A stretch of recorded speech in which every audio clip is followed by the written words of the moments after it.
I am Mark Stewart. I'm in the White Mountains. I'm Mark Stewart in the White Mountains of New Hampshire. I just concluded a town meeting with some very opinionated gentlemen, and this is better than opinion. This is reasoned opinion. That's not what you get at a Bernie Sanders rally. They have emotion. People up here think through issues.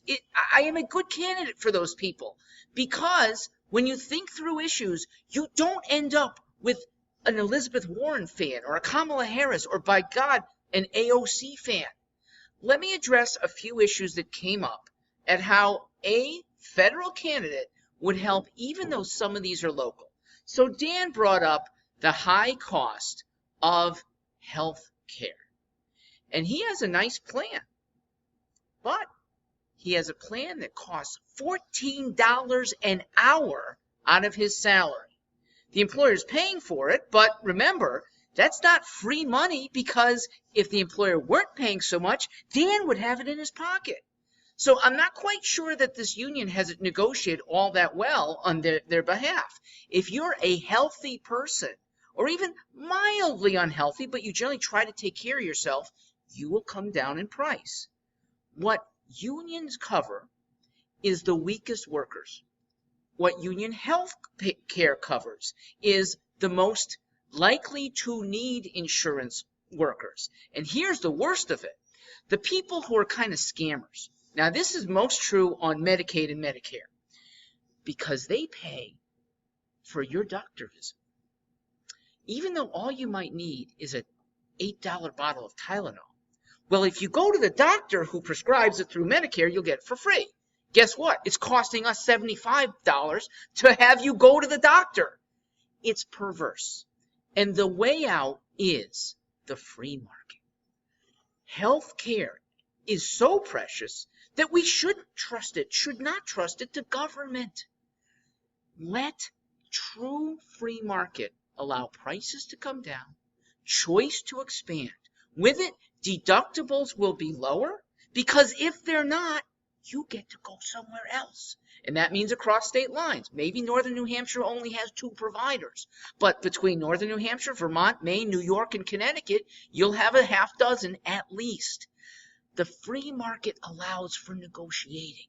And it allows for your circumstances. Healthy guy who generally takes care of himself. I presume he doesn't smoke forever.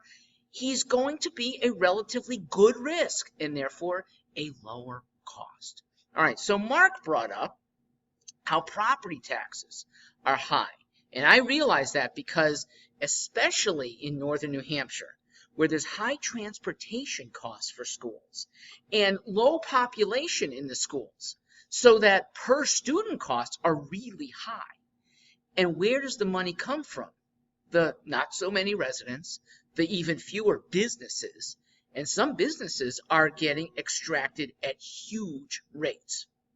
Here is a solution. You didn't think I could do this at a federal level? You're right, but I can empower a private set of decisions called telecommuting. Telecommuting means letting skilled Northern New Hampshire people be employed far away because there's a lot of things you don't have to do with your hands. You do with your brain. You assess things. You assess data. You assess graphs. You might have to head down south 1 day a month, 2 days a month. It might be kind of enjoyable. Get away. But the other 28 days a month, you're productively at work in many more places than you have now. How does it affect schools? Schools, at least at the secondary level, should be taught greatly by online service because you can get really good teachers who may be in another state. I do this in my profession. I teach SAT prep across the country. I can hire somebody from California to teach a student in rural Western Mass because of the beauty of what you're watching now. It means talented teachers don't have to be brought up to Northern New Hampshire. They think it's the boonies. They have to pay them too much. So don't. Pay almost nothing through the internet. Get your kids a very good education at a much lower cost. Your property taxes will go down. Another person talked about an inability to get loans. Loans for small businesses are drying up. And he pointed out, I get educated in these as well, that unless you're asking for $100,000 or more, banks don't want to deal with you anymore. And somebody who just wants $30,000 is being really frugal.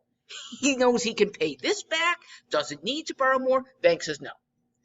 Here is a solution as I see it.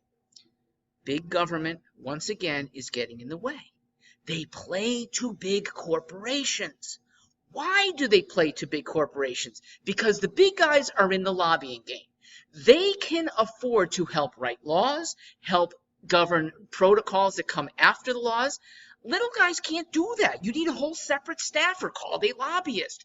Only those who employ like 200 people can afford to make 1 or 2 lobbyists. We who employ just 8 people can't afford to do that. Little guys get screwed when government gets big. I'm a candidate for small in almost every way. Look at StewartForLiberty.com, whether it's the environmental protection, whether it's schools, whether it is plowing roads.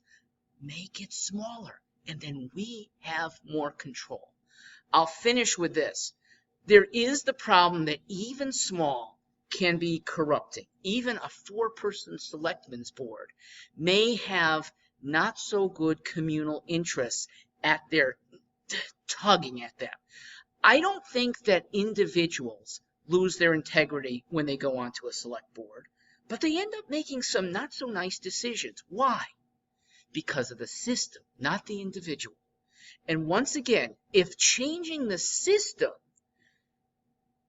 radically, we end up not changing our morality, but our good morality comes through better. It is why in almost every place we should look to not Congress being composed of terrible people, but good people who get wrapped into a system of lobbyists, of pressure, of fundraising. When you can remove those, I think good people are back in Congress acting goodly. I'm Mark Stewart. Thank you for listening. Thank you guys for participating. I'll see you in Tuesday's primary.